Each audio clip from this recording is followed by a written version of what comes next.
Hello बच्चों, let us read this question. This question says PHCO2H reacts with Na to form A, reacts with NaH to form B, reacts with NaNH2 to form C, reacts with NaHCO3 to form D.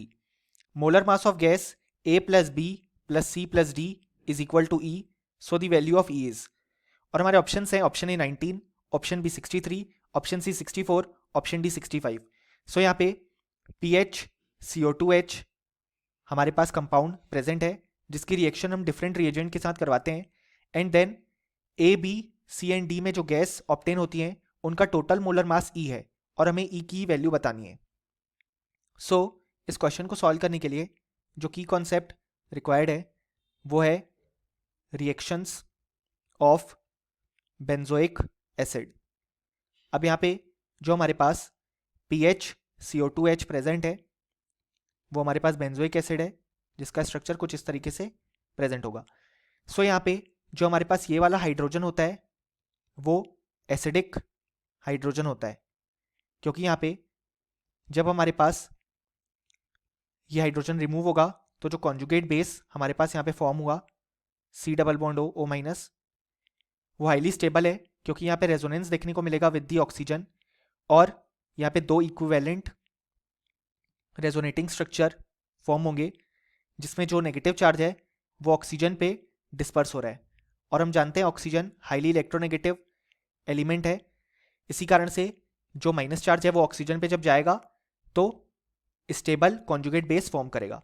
अब यहाँ पे जो भी reaction होंगे वो इस acidic hydrogen के कारण ही होंगे. यहाँ पे अगर हम रिएक्शन ए देखें तो उसमें रिएक्शन की गई है सोडियम के साथ.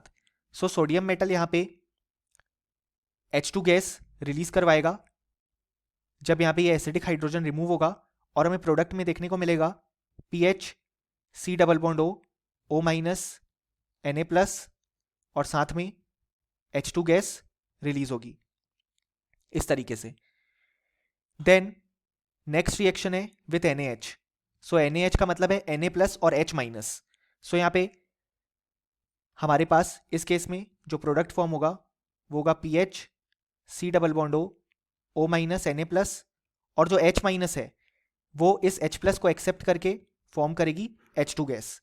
सो हम बोल सकते हैं कि जो हमारे पास गैस A है और गैस B है वो है हाइड्रोजन. नेक्स्ट अगर हम बात करें तो हमारे पास जो रिएक्शन है वो है PHCOOH विथ NaNH2. सो यहाँ पे NaNH2 का मतलब है Na+ और NH2-.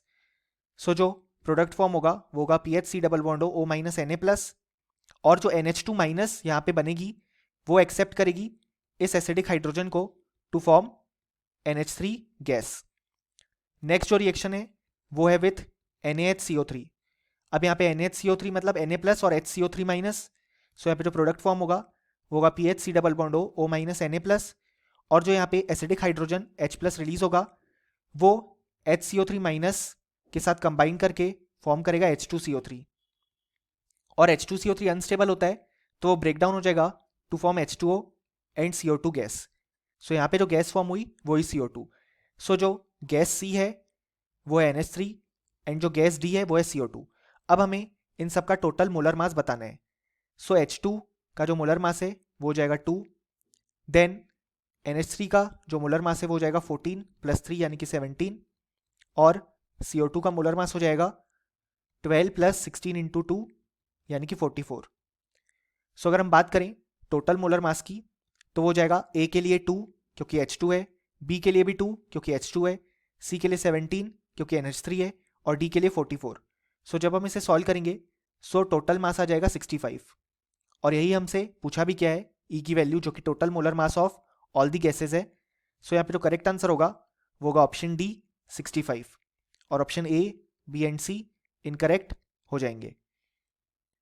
सो फाइनली हमें बोल सकते हैं कि इस क्वेश्चन के लिए हमारे पास जो करेक्ट आंसर आया वो आया option D. Hope you understood it well. Best of luck.